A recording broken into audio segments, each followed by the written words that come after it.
Nature égale futur. Le vivant, la Terre et l'espace. Il existe sur Terre des organismes vivants dans des conditions extrêmes dont l'étude et la connaissance peuvent apporter des solutions innovantes pour l'exploration spatiale. Ne pourrait-on pas justement s'inspirer des stratégies et des capacités d'adaptation du vivant pour répondre aux défis d'une mission et d'une installation de l'homme sur Mars ?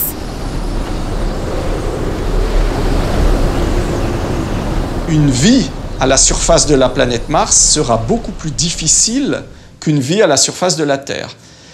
En termes de protection contre les radiations, en termes de protection par rapport aux phénomènes climatiques. Sur Mars, nous avons des grandes tempêtes. L'espace est certainement le milieu le plus hostile qui soit.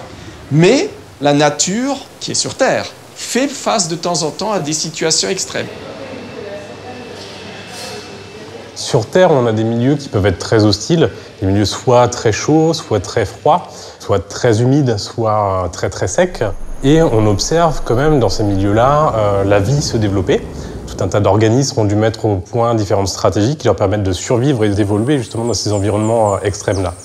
Il y a effectivement de nombreux animaux qui sont une source d'inspiration pour résoudre les problèmes du spatial et en particulier pour essayer de réduire le nombre de difficultés liées à l'installation de l'être humain sur la Lune, sur Mars ou ailleurs. Dans les déserts, le crotal cornu, par exemple, n'est pas en contact avec le sable sur toute sa surface. Il a seulement 2 points de contact qui lui permettent d'avancer de façon très efficace et rapide sur un environnement complexe.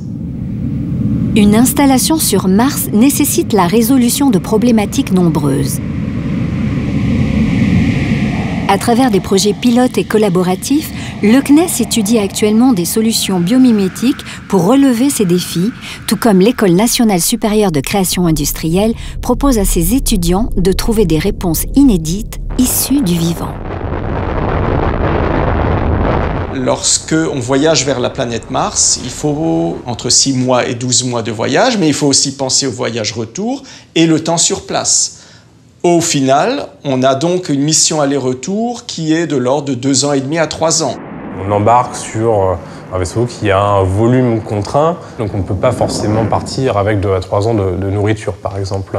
On va devoir la produire localement. Et là se pose une autre question, c'est que l'atmosphère martienne, qui est à 95% du gaz carbonique, ne permet pas la croissance de plantes, de végétaux, d'animaux, etc. On va devoir miser sur d'autres types d'aliments et notamment pouvoir travailler potentiellement avec des micro-organismes, levures, bactéries, champignons. Et ces micro-organismes-là, on peut facilement les cultiver dans des environnements contrôlés pour pouvoir produire des sources nutritives qui vont permettre aux futurs marsonautes de survivre pendant le trajet, mais aussi une fois arrivés sur place.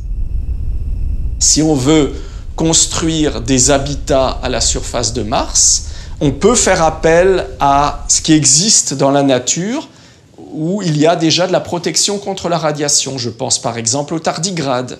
Le tardigrade est capable de résister à des très hautes températures ou à des très très basses températures, à des pressions qui varient énormément. Il est capable de résister aux radiations, il peut se lyophiliser selon les différentes pressions exercées sur lui.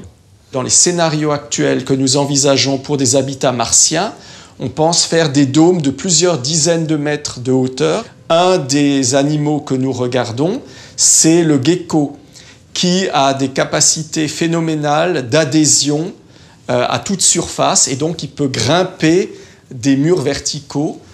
Avec mes étudiants de l'École nationale supérieure de création industrielle, nous avons un groupe qui a pu travailler sur le fait de pouvoir habiter sur Mars. Et ils ont imaginé notamment un système qui permet de filtrer de manière bio-inspirée les poussières pour les diriger et créer une matière qui va à la fois protéger les habitants des radiations qui sont émises et en même temps créer la structure de manière très très locale avec des ressources locales. Et inspiré des espèces que l'on a précédemment mentionnées, telles que le crotal par exemple, ils ont pu concevoir un surf qui leur permet de se déplacer sur 2 points pour remplir des missions scientifiques, mais aussi pour se déplacer, pour se divertir. Les défis du spatial sont, je dirais par essence, multidisciplinaires.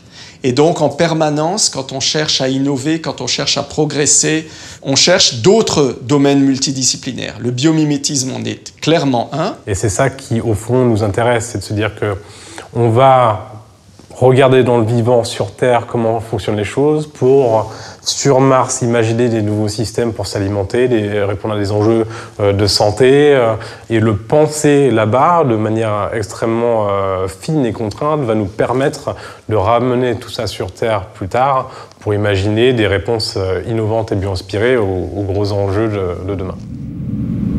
Ces nouvelles avancées technologiques développées dans l'espace pourront par exemple nous aider à mieux gérer et optimiser nos ressources sur Terre et être ainsi bénéfiques à l'homme et à son environnement.